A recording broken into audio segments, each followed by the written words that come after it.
Channel SSC smart classes बहुत बहुत स्वागत करता हूं।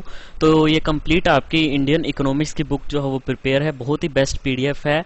आप देख सकते हैं ये। तो यहाँ पे आप देख सकते हैं ये इंडियन इकोनॉमिक्स की कंप्लीट बुक है, बहुत ही बेस्ट तरीके से इंडेक्स आप देख सकते हैं। इस बुक में आपके जितने भी टॉपिक जो एग्ज़ाम ओरिएंटेड हैं, जो एग्ज़ाम में आने ही आने हैं, तो वो सारे मैंने इसमें किए हैं और बहुत ही ज़्यादा एनसीईआरटी का बेस्ट कंटेंट है। पहला ऐसा यूट्यूब चैनल होगा जिसमें मैंने इतने अच्छे तरीके से आपको सारी चीज़ें इसमें एक्सप्लेन की हैं। प्रीवियस ईयर पेपर हैं सारे, हर टॉपिक आपको इसमें देख सकते हो, आपको मिल जाएगा हर टॉपिक। ठीक है, एवरी टॉपिक जो है वो मैंने इसमें आपका कवर करवाया है। ठीक है, बहुत ही बेस्ट तरीके से मैंने ये कंपाइल की हुई है।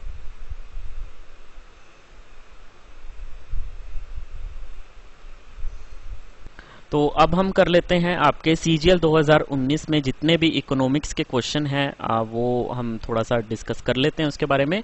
तो पहला देखिए, which of these institution fixes the repo rate and the reverse repo rate in India. बहुत ही इजी सा क्वेश्चन है। आरबीआई आपकी फिक्स करती है रेपो रेट, क्योंकि आरबीआई जो होती है वही आपकी क्या करती है, मॉनेटरी पॉलिसीज जो है वो बनाती है। और ये रेपो रेट और रिवर्स रेपो रेट क्या है, मॉनेटरी पॉलिसीज जो है वो आरबीआई आपकी बनाती है। ठीक है, ये ऑलरेडी मैं सारी चीजें जो आपको एक्सप्लेन करवा चुका हूँ। नेक्स्ट देखिएगा, what is the uniform GST rate that has been fixed by the lottery prizes. ये सारी भी मैं आपको बता चुका हूँ। 2020 की जितनी भी जीएसटी रेट्स हैं जो कि अप्रैल से आपकी लागू हुई थी, इफेक्टिव हुई थी, वो मैं आपको बता चुका हूँ। तो उस टाइम पे जो क्वेश्चन आया था 19 में, जब ये पेपर जो हुआ था, जब जीएसटी की दरें जो लागू थी, तो वो लॉटरी पे जो लगती थी वो 28% जीएसटी जो है वो लॉटरी पे लगती थी। तो ये वाला भी मैंने आपका सेक्शन पूरा थ्योरी में कवर करवाया हुआ है, आप थ्योरी में जाके देख सकते हैं। और ऐसी कौन कौन सी आइटम है जो जीएसटी के अंदर नहीं आती। जितने भी आपके पेट्रोल और डीजल है ये आपके जीएसटी के अंदर नहीं आती। इसके बाद आपकी इलेक्ट्रिसिटी होगी। ठीक है, आपकी इलेक्ट्रिसिटी होगी, इलेक्ट्रिसिटी भी जो है वो आपकी जीएसटी के अंदर नहीं आती।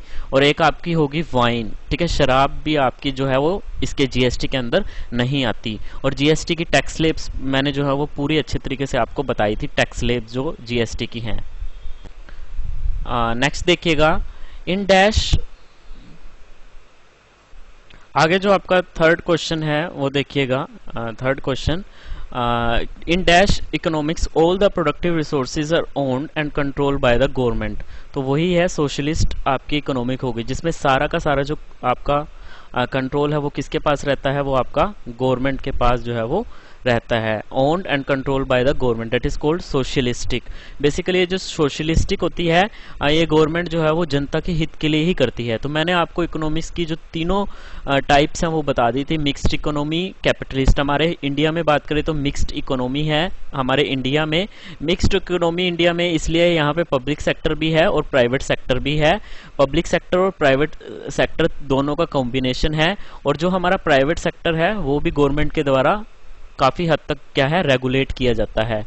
ठीक है, गवर्नमेंट ने काफी सारी रेगुलेशन पॉलिसीज बनाई हैं। जैसे आरबीआई है, आरबीआई आपकी क्या करती है, आरबीआई आपकी monetary policies, repo rate, reserve rate, repo rate, CRR और एसएलआर, ये सारी चीजें आपकी क्या है, गवर्नमेंट इनको कंट्रोल करती है। मतलब आरबीआई आपकी जो बैंकर ऑफ बैंक है वो सारी चीजें आपकी कंट्रोल करती है। इसके अलावा जो सेबी है वो स्टॉक मार्केट में जो डीलिंग है उसके ऊपर क्या करती है, नजर रखती है, रेगुलेट करती है। तो ये आपका इसका आंसर हो गया। अब आगे आपका जो फोर्थ क्वेश्चन है वो देखिए, which among the following publishes the economic survey of India. तो ये भी क्वेश्चन बहुत अच्छा था। इकोनॉमिक सर्वे ऑफ इंडिया काफी बार ये जो रिपीट क्वेश्चन है, ये बहुत बार ये क्वेश्चन पूछा गया है। अगर मैं एमटीएस की बात करूं तो एमटीएस 2018 का जो पेपर था उसमें भी ये क्वेश्चन पूछा गया था। तो अब फिर ये क्वेश्चन पूछ लिया, तो इसका आंसर है आपका ministry of finance. Ministry of finance जो है वो इकोनॉमिक सर्वे ऑफ इंडिया को पब्लिश करती है, राइट। आगे देखिए, नेक्स्ट है आपका fifth question, private ownership on the basis of production is a feature of dash economy.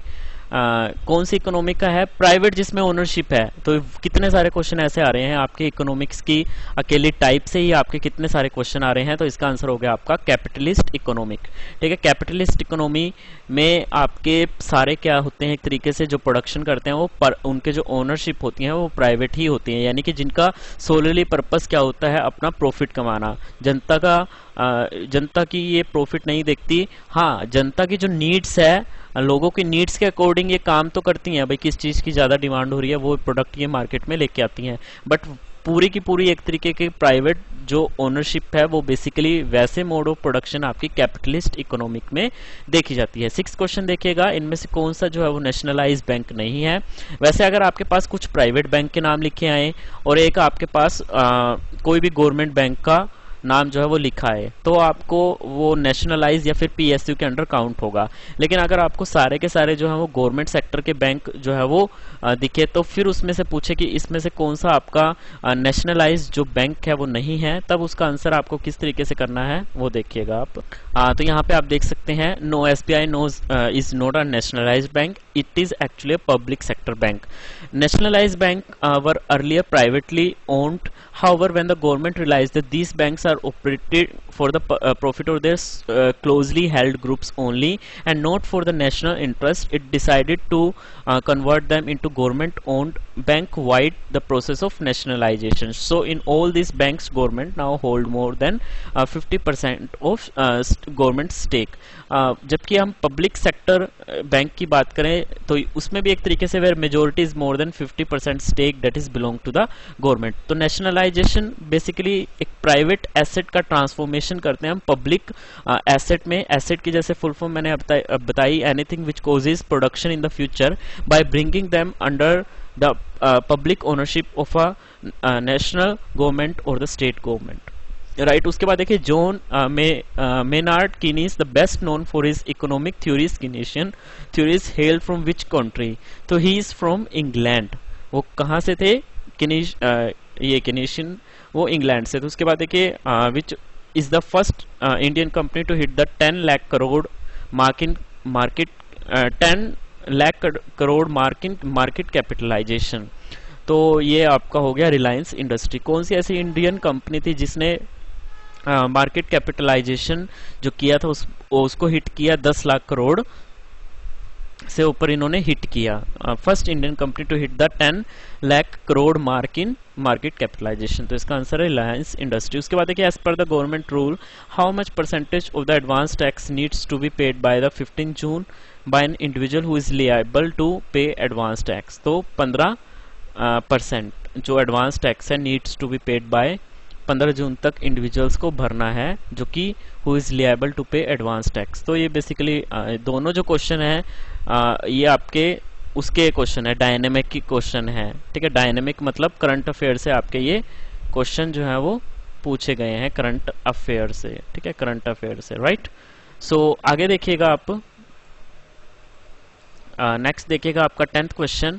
The aggregate value of goods and service produced in an economy can be calculated by 3 method: income method, expenditure method and the third one is product and the value added method. देखिए ये question भी मैंने आपको अपनी theory में करवाया हुआ है कि जो गुड्स और सर्विस इकोनॉमिक में प्रोड्यूस हो रही हैं उनकी बेसिकली जो 3 मेथड्स हैं उनको कैलकुलेट करने के, वो मैंने आपको बताए थे जब मैंने नेशनल इनकम का आपको कॉन्सेप्ट पढ़ाया था. ठीक है, नेशनल इनकम जब मैंने आपको पढ़ाई थी, मैं एक बार दिखा भी देता हूँ आपको.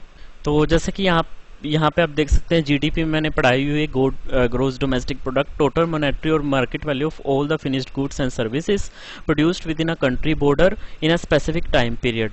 मतलब भारत और विदेशियों द्वारा दोनों ही देश के मतलब कंट्री के बॉर्डर्स के अंदर देश में उत्पादन अगर दोनों कर रहे हैं, to include all the private and public consumptions, government outlays, investment, private inventories, paid in construction cost and foreign balance of trade. Export जिसमें हम ऐड करते हैं, इंपोर्ट हम क्या करते हैं सब्ट्रैक्ट करते हैं.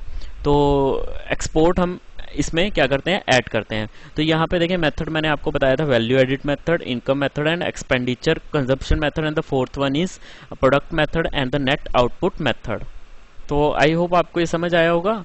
तो यहाँ पे आपका प्रोडक्ट और वैल्यू एडिड मेथड है. उसके बाद देखिए 11th क्वेश्चन तो बहुत ही आसान है. Depreciation is the annual allowances annual allowance for wear and tear of the. तो ये बहुत ही आसान सा क्वेश्चन था, तो इसका आंसर हो जाएगा आपका capital good. So wear and tear of the capital good. So do you know the meaning of capital good? Capital good क्या होता है? ये एक बेसिकली एक तरीके की टेंजिबल एसेट ही होते हैं, ठीक है, जो एक बिजनेस जो है वो प्रोड्यूस करता है कोई भी कंज्यूमर की गुड्स या सर्विसेज, ठीक है। They are the asset, capital goods are the asset that one company या फिर one business produces,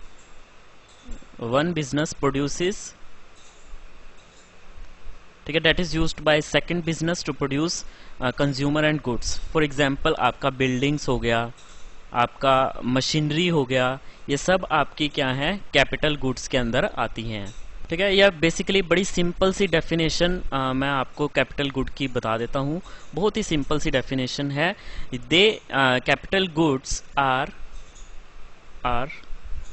things that we use in the production of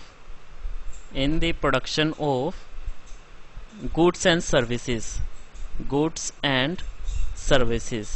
ठीक है। ऐसी चीजें जो गुड्स एंड सर्विस, जो बेसिकली कंज्यूमर की फाइनल प्रोडक्ट्स होती हैं, जो आगे प्रोडक्टिव नहीं हो, कुछ भी हो सकता है वो कंज्यूमर फाइनल गुड्स, तो उनको प्रोड्यूस करने के लिए जो चीजें आप यूज करते हो वो सारी आपकी कैपिटल गुड्स के अंदर आ जाती हैं। जैसे आप कहो टूल्स हो गया, ठीक है, टूल्स हो गया, बिल्डिंग्स होगी, या फिर व्हीकल हो गया, मशीनरी होगी, इक्विपमेंट्स हो गए, ये सारे इसके क्या हो गए, आपके एग्जाम्पल हो गए, राइट।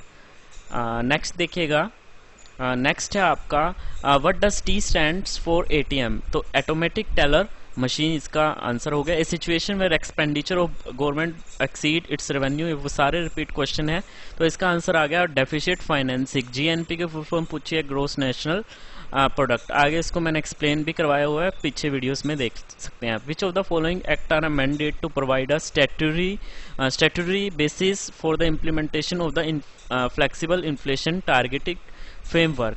तो ऐसा कौन सा एक्ट है जो बेसिकली अमेंड किया गया है, वाज अमेंडेड, और क्यों अमेंड किया गया था? To provide a statutory basis for the implementation, किस चीज को इम्प्लीमेंटेशन करने के लिए, लागू करने के लिए कोई चीज, कि एक फ्लेक्सिबल इन्फ्लेशन टारगेटेड जो बेसिकली फ्रेमवर्क है उसके इम्प्लीमेंटेशन के लिए। तो कौन सा एक्ट है वो? बैंकिंग रेगुलेशन एक्ट 1949 एक्ट है ये, जो कि अमेंड किया गया था ताकि फ्लेक्सिबल FIT फ्रेमवर्क को एक इम्प्लीमेंटेशन के लिए एक स्टैट्यूटरी बेसिस मिले, उसको वैधानिक एक तरीके से आधार मिले उसको। Under which amendment to the constitution of India, ये भी मैंने क्वेश्चन करवाया हुआ है, इसका आंसर होगा 101वां अमेंडमेंट एक्ट। होप ये वीडियो आपको अच्छी लगी होगी, तो प्लीज ज्यादा से ज्यादा इस वीडियो को लाइक, शेयर, सब्सक्राइब कीजिए। धन्यवाद।